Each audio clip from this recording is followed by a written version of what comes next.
салом шунавандагони азиз, имрӯз сешанбе 28 июли 2020 сол ва нашри хабарҳои ин соатаи тоҷикистону ҷаҳонро дар барномаи иттилоотии хабарҳои рӯз мустақиман рӯи мавҷи радиои муҳоҷир мешунавед. хабарҳои ин соатаро аз як фоҷиа шурӯъ мекунем. Кумитаи тафтишоти Федератсияи Русия хабар медиҳад, ки дар наздикии шаҳри Волгоград як шаҳрванди Тоҷикистон ҳангоми идораи нақлиёт назоратро аз даст дода ба садама дучор гардидааст. Фоҷиа дар наздикии боғи Степнои 2 рух додааст.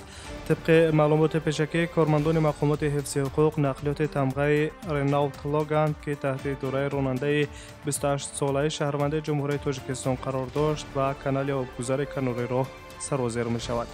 бо вайрон кардани қоидаҳои мавҷуда дар дохили нақлиёт 8 мусофир қарор доштанд, ки 3 нафари онҳо ноболиғони 10, 11 ва 17 сола буданд. гуфта мешавад дар хабари Кумитаи тафтишоти Федератсияи Русия оид ба вилояти Волгоград. тахминан дар масофаи 600 метр аз шоҳроҳи федералии Р-226 Самара Волгоград ронанда идораи нақлиётро аз даст додааст. дар хабари Кумитаи тафтишоти Федератсияи Русия оид ба вилояти Волгоград қайд карда мешавад, ки дар садамаи мазкур 8 нафар ҷони худро аз даст доданд. аммо мушаххас гуфта намешавад, ки нафарони ба ҳалокат расида шаҳрвандони кадом кишваранд. танҳо маълум аст, ки ронанда шаҳрванди 28-солаи ҷумҳурияи Тоҷикистон мебошад.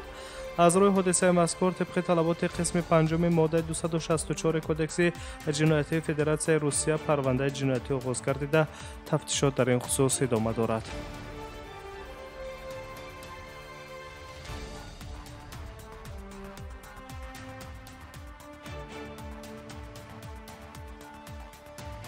мавзӯи дигар ва хабарҳои рӯзро мустақиман идома медиҳем. аз Москав ба Тоҷикистон меравем. масъулони агентии назорати давлатии молиявӣ ва мубориза бо коррупсияи ҷумҳурияи Тоҷикистон дар нишасти матбуотӣ ба хабарнигорон гуфтанд, ки нисбат ба 3 корманди Бонки давлатии амонатгузории ҷумҳурияи Тоҷикистон Амонатбонк барои муомилоти ғайриқонунии асъор парвандаи ҷиноятӣ оғоз карданд. табре гуфта шуд, ин нафарон дар охири моҳи октябри соли гузашта боздошт шуда буданд. Сулаймон Султонзода, директори агентии назорати давлатии молиявӣ ва мубориза бо коррупсияи ҷумҳурияи Тоҷикистон ба хабарнигорон гуфт, ки онҳо дар мубодилаи ғайриқонунии асъор дар ҳаҷми 10 миллион сомонӣ айбдор карда мешаванд. ҳар се корманди боздоштшудаи Бонки давлатӣ пас аз ҷуброни пурраи зиён афв карда шудаанд, аммо онҳо дигар ҳақ надоранд дар соҳаи ташкилоти қарзӣ кор кунанд, гуфтааст Сулаймон Султонзода. ёдовар мешавем, ки дар соли 2017 бо супориши Бонки миллии Тоҷикистон дар кишвар фаъолияти нуқтаҳои мубодилаи асъор, ки ба шахсони воқеӣ мансуб буданд, боздошта шуд. танзимгарон баро назаранд, ки боздоштани фаъолияти нуқтаҳои мубодилаи асъори хусусӣ ба таъмини суботи бозори дохилии асъор ва устувории қурби сомонӣ мусоидат мекунад. ҳоло бонкҳо ва ташкилотҳои қарзии ҷумҳурӣ ҳар як муомилотро барои фурӯши пули нақд бо низоми махсус тартиб медиҳанд.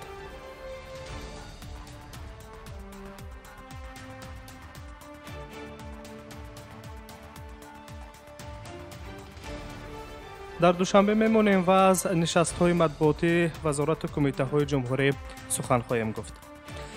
дар Тоҷикистон барои татбиқи саривақтии лоиҳаҳои сармоягузории давлатӣ мониторинги амалишавии 66 лоиҳа, ки маблағи умумии онҳо 36,1 миллиард сомониро дар бар мегиранд, бароҳа монда шудааст.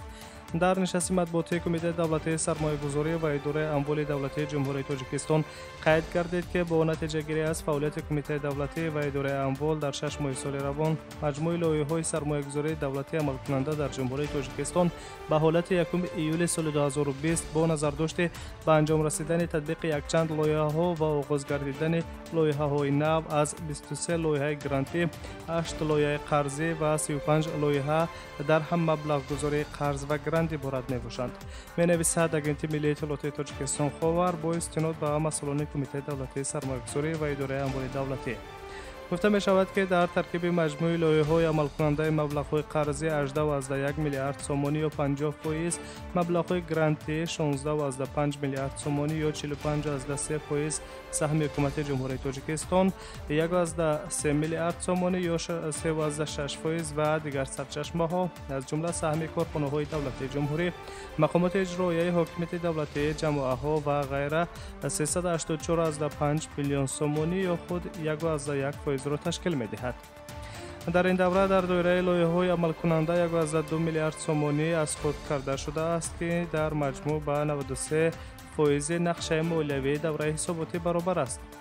تاکید گردید که از مبلغ عمومی ذکر شده 341.2 میلیون سومانی در ساحه انرژتیک، 337.1 میلیون سومانی در ساحه نقلیات، 122.5 میلیون سومانی در ساحه معارف، 97.9 میلیون سومانی در ساحه تندرستی و حفظ اجتماعی اهالی، بیش از 85 میلیون سومانی در ساحه آبیاری، 83.5 میلیون سومانی در ساحه خودروی منزلی و کمونالی، 53.6 میلیون سومانی در ساحه مالیه، 40.2 میلیون سومانی در ساحه کشاورزی، زیاده از 40 میلیون سومانی در ساحه اکولوژی و حالات فوق‌العاده و 4.1 میلیون سومانی در ساحه‌های گمرک و سیاحی از خود کرده شده است.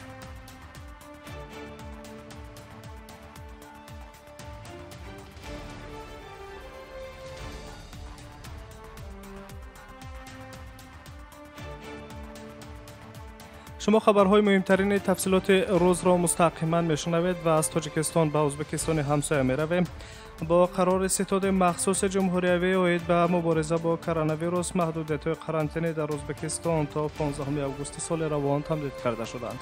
محدودیت‌های زیرین برای شهروندان باقی خواهند ماند. منع کردن توی‌ها و دیگر چرابینی‌ها، تنتنه‌های ایدانه، ضرورتی در مسافه قطعی اجتماعی، جایگیر بودن زیاده از 3 نفر در جای‌های جمعیتی، کوچه‌ها و صحن محله‌ها، پوشیدن حتمی نقاب‌ها به شهروندان از 65 ساله بالا توصیه داده می‌شود که خود را در کنار گیرند و به یگان ضرورت خانه را ترک نکنند. ممنوعیت‌های کاری نیز در این روند تا 15 آگوست تمدید کرده شدند که از جمله در حرکت نقلیات جمعیتی، بازارهای لباس و دکان‌های عظیمی فروشی محصولات، جای‌های تماشاباب و باغ و گلگشت‌ها، تالارهای ورزشی، حوض‌های شناوری، مؤسسه‌های تا مکتبی، همگونه کورس‌های آموزشی، سرتراشخانه‌ها و کاشانه‌های حسن، استراحتگاه‌ها به استثنای جای‌هایی که در آنها بیماران استراحت کرونا ویروس داشته طبابت کرده می‌شوند و یا به برقرارکنی یاری طبی کمک می‌رسانند، خانه اینترنت ها، استراحتگاه های کودکانه، خوابگاه ها، مهمانخانه ها و دیگر مکان های استراحتی را محدودیت ها در بر میگیرند.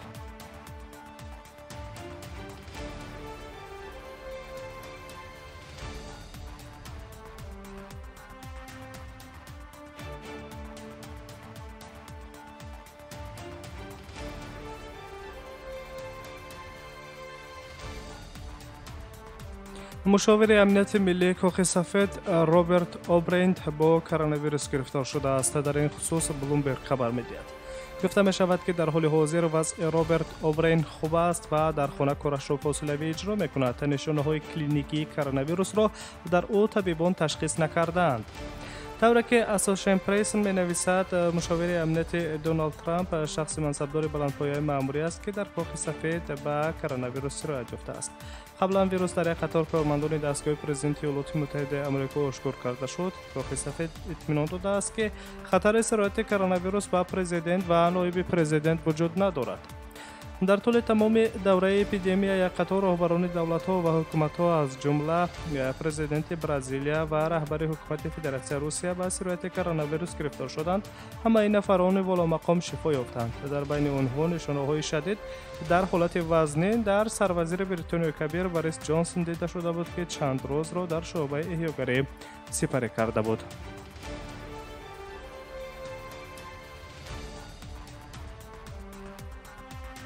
تفصیل خبرهای این ساعته تاجیکستان و جهان را مستقیما روی موج رادیو مهاجر شنیدید. به شما وقت خوش و در ساعت‌های بعدی با خبرهای تازه. سلامت باشید.